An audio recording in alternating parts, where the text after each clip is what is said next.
I decided to take a little trip up the road to my local home store. About halfway here, which is not a very long drive at all, the car started kind of sputtering and such. And you know, recently I felt like maybe I had a bad tank of gas. So it could just be a bad gas scenario, but man, it was acting a lot more finicky than last time. It might just get me home, but man, it was really not doing good things before I got here. So I'm gonna take a quick look at it while I'm here. See whether I'm going to be able to do anything to improve it before I get home. I don't think I've got any carb cleaner with me, but we'll see. I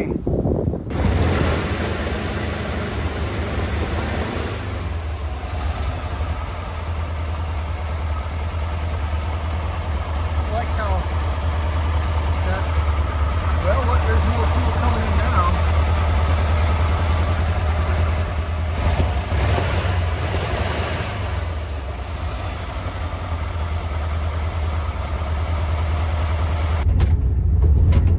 Decided that probably I've just got crap in the carburetors, whatever, and it may not be the smoothest ride I've ever had, but I think I'm going to be able to get myself home. We're about to find out. Oh, that sounds terrible. Come on, buddy.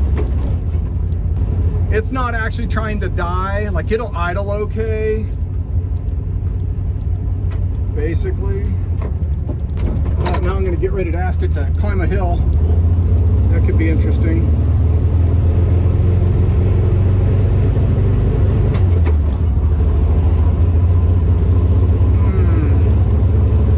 You got it, buddy. You can do this. Oh, jeez. Oh, man. The way it's running right now, I just want to like take the hidden route home so no one sees. Man, I really wish I'd been recording when I popped the can off this lid. Popped the can off this lid? Take two. Popped the lid off this can. It just popped.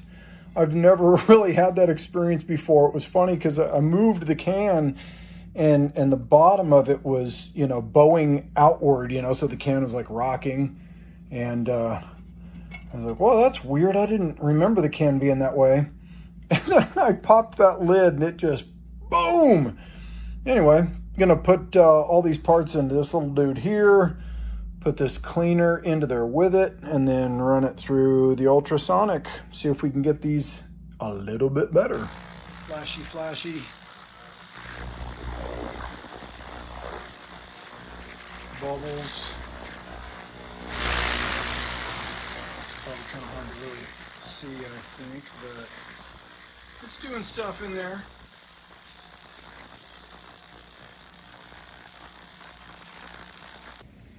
Well, it's the 4th of July today. Happy birthday, America. Went down to, let's see, Napa, and unfortunately they were closed, which I understand. But fortunately, I was able to get into O'Reilly and grab some fuel filters because as I spent the last couple of days thinking a little bit more about this issue, I really was thinking about the way that fuel filter was acting while I was revving the engine, and that just didn't seem right to me. It seems like maybe it's starving to be able to get fuel through it. All right, one of the simpler things you can do for maintenance on these cars. Got a new filter in. Let's see if I get lucky. So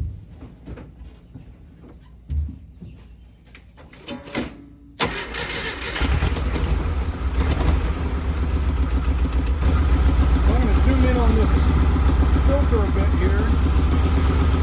Just see how different that's acting. So it's just staying nice and full right now.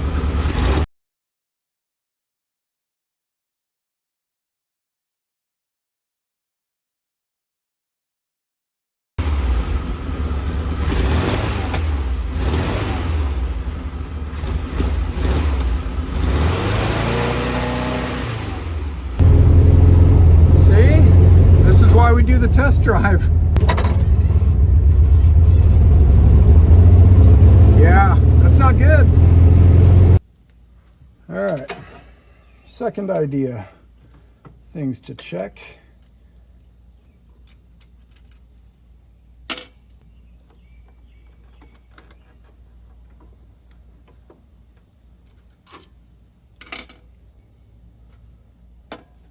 Let's just see if it's possible that my points aren't really opening and closing. Well, I mean, yeah, I mean, if they're not opening, they can't close, you know, because like they're already closed, but you get where I'm coming from.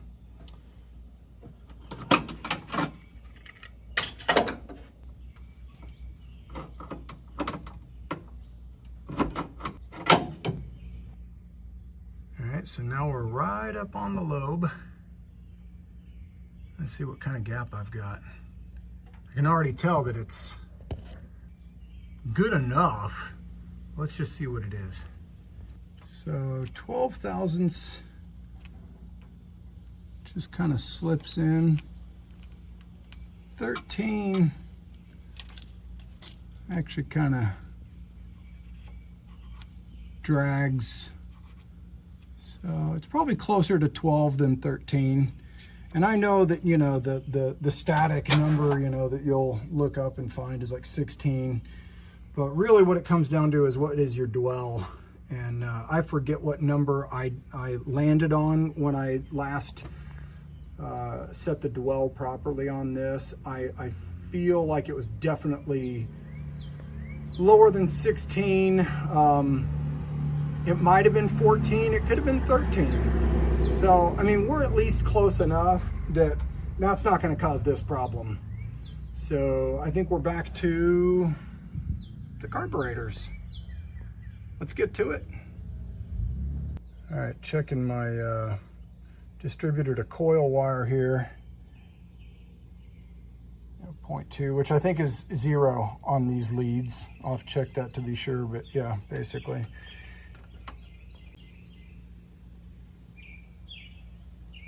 But if I take it straight from the contact on the distributor cap, you know, like 6 something.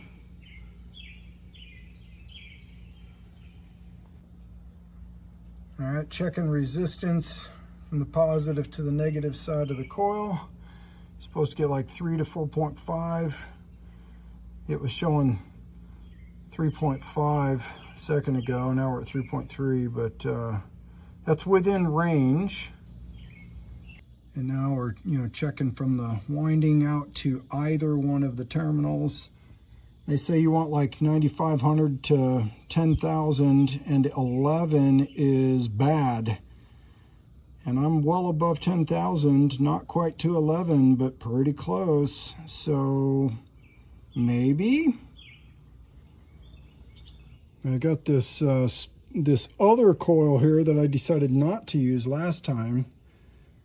We're looking at 3.7 on the positive and negative, and just over 9,000 from the winding to either one of the terminals. So that's lower than we hoped for, but I don't know, I think I might just drop this dude in and give it a shot. All right, we got the coil swapped. Let's go see if it acts any different.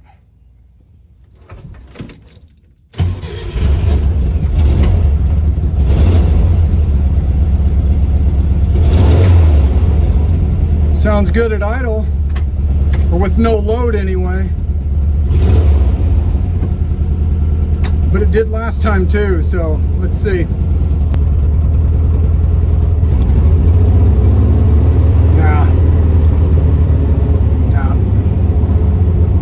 So it started to occur to me, you know, hey, I ought to probably at least make sure that, you know, my ignition system still seems real solid and everything. And I'll be honest, I didn't go all the way to the point of like actually watching the spark jump, but all my numbers look good. And I even changed out the coil, and it's just doing the exact same thing. The more I think through it, the more I think we really probably do have a problem with fuel delivery more so than anything else, sudden nature of the issue and everything. So I was conversing with my father-in-law, and he kind of suggested, man, you know, even without needing to pull the carbs off, you can just pull the top off your carb and just look down in the bowl and, you know, see if you're, you know, seeing any water or, you know, a bunch of crap in there or something. So I think that's my next step. I'm gonna go for it. All right, so we pulled the top of the carb here, and yeah, of course the float's gonna be in the way of, you know, seeing anything too clearly, but I'll get that out of there, hopefully without messing up my my gasket too badly. See what we can see down in there. So it might be a little bit ridiculous. I've got a rebuild kit, I've got gaskets, you know, but kind of trying to practice doing this as though, you know, I want to be able to put it back together. And so I'm just kind of very gently getting under here with this flathead and just walking it over and pushing up on the gasket. And I don't necessarily feel the need to take the entire gasket loose. There we go.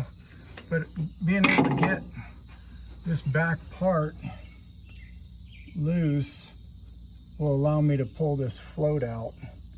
That's what we're looking to do here. I don't know, you tell me, does that look like a bunch of crap? Or does that look like a bunch of crap? Because to me it looks like a bunch of crap.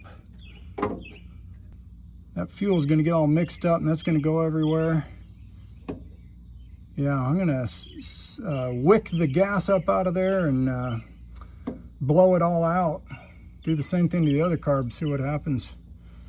You know, just see what happens.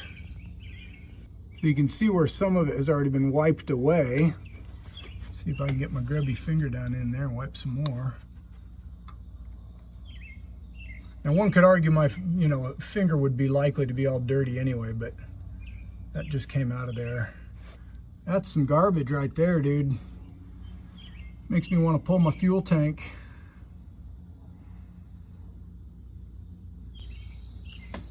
Yeah, I figured I'd go ahead and spray the outsides of these carbs a little bit. They're a little nasty. This one's worse. I'm gonna spray that one down too. At least then I'll be able to tell what's fresh after I put it back together. Not only did this gasket come with the top, but it also came away really easily. And that kind of makes sense to me, seeing, you know, the way the outside of the carburetor used to look before I did a little spot cleaning.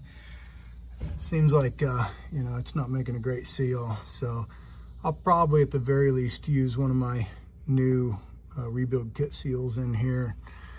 You know, if I put it into use and then I decide, well, I got to rebuild the carbs, it'll barely be used by that point, so no big deal.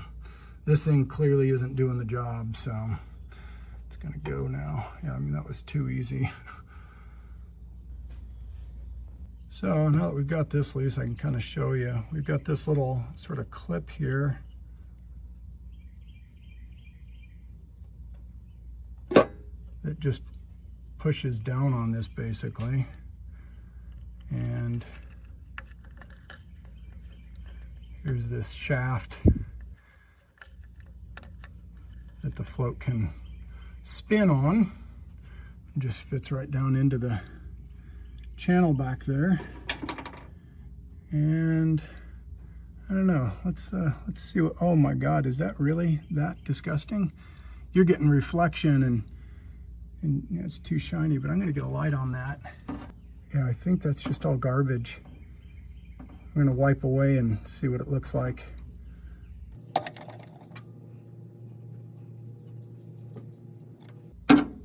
Well, no, maybe that's just the way the way the surface is in there. We'll see after I pull the fuel out.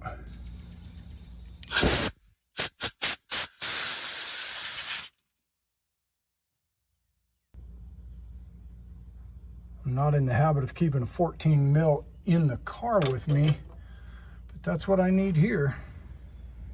Well, the 4th of July celebration is past and it got rained out, and so the next night we went and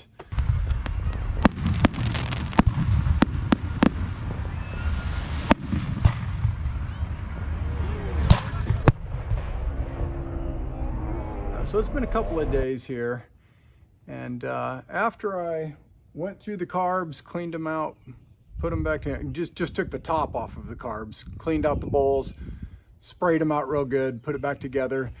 I think it was better.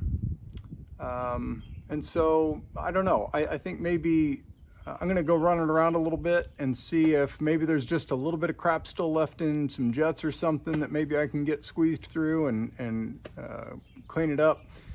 If that doesn't work, it's just time to pull these things apart. I've already got the innards of the second set cleaned, ultrasonic, all this stuff ready to go. So I think that'll be the next step if this doesn't work. So let's try it. All right, here goes.